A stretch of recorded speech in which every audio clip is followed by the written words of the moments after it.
Salut les aviateurs. Aujourd'hui, on poursuit notre série de tutos sur les règles de navigation. Après la réglette du SIA dont on a vu qu'elle sert à la préparation du vol sur table, on se penche maintenant sur une règle ou plutôt un rapporteur appelé communément carré de déroutement. Celui-ci est véritablement conçu pour l'usage en vol. Alors dans cette vidéo, on utilisera notre carte en configuration pliée. Allez, c'est parti.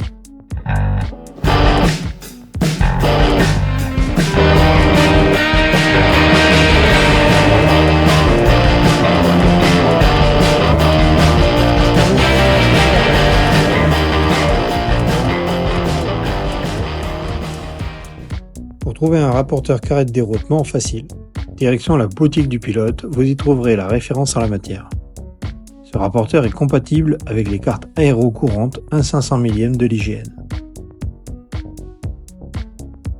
Découvrons un peu l'outil. On trouve sur ces 4 bords des graduations qui ne sont pas des degrés d'angle, contrairement au rapporteur carré de marine. L'utilité de la forme carrée est d'aligner facilement les bords avec les parallèles et les méridiens de la carte, pour placer rapidement le 0 vers le nord vrai. La couronne circulaire extérieure permet une lecture classique des angles et une ficelle attachée au centre facilite le relevé en vol. Les 4 bords portent des règles permettant de mesurer des longueurs sur la carte. Le premier côté en haut est gradué en nautique et l'échelle 1/500 millième y est rappelée. Ceci permet une mesure facile des distances sur la carte, par exemple pour communiquer rapidement une distance approximative à un organisme de contrôle. Les 3 autres côtés sont directement gradués en minutes de vol, pas besoin de calculer. Bien sûr, pour répondre aux caractéristiques de différents types d'avions, le carré comporte 3 vitesses ou facteurs de base différents. Chaque vitesse sa couleur, 120, 100 et 85 nœuds. Ces valeurs sont un peu élevées pour certains ULM.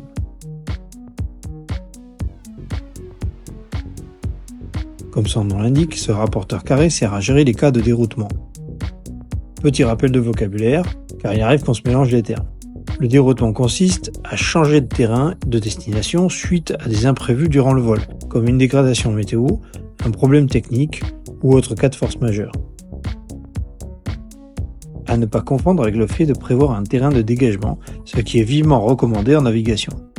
Cela consiste à se réserver un terrain alternatif, proche de la destination, au cas où le terrain prévu serait inaccessible à l'arrivée.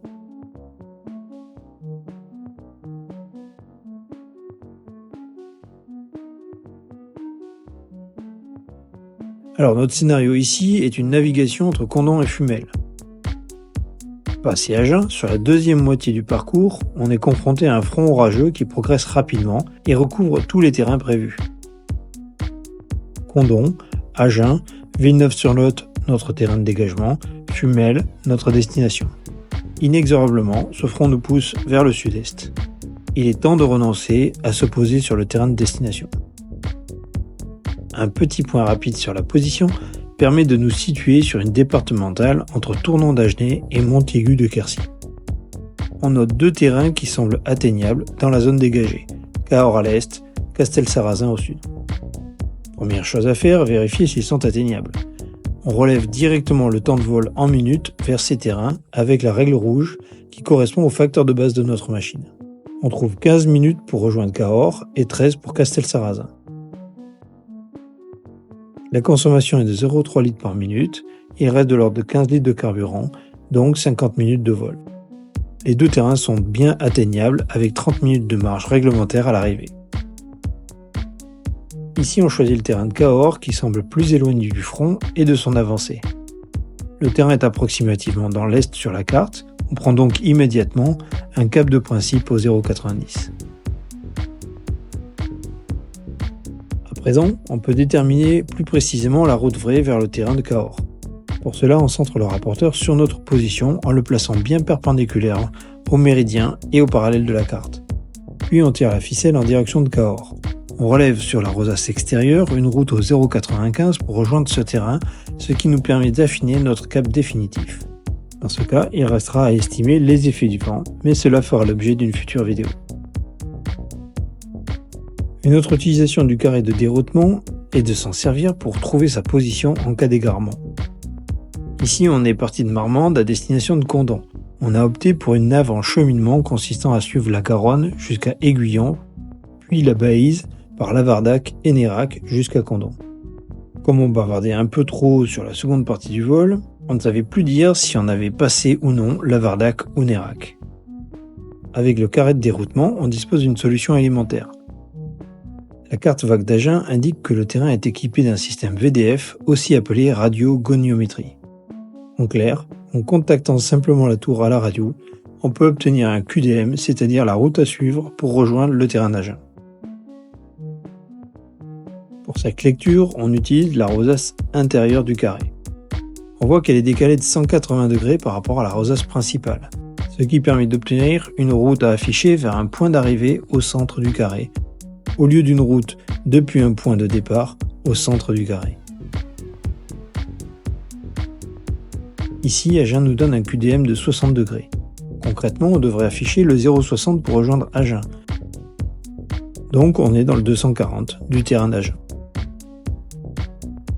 Je place le centre du carré sur le terrain d'Agen, puis j'oriente la ficelle vers le 0,60 de la rosace intérieure. Et je vois que la ficelle coupe la Baïse un peu au sud de Nérac qu'on avait effectivement dépassé. On s'est ainsi recalé et on peut à présent estimer une arrivée sur Condom dans 7 minutes.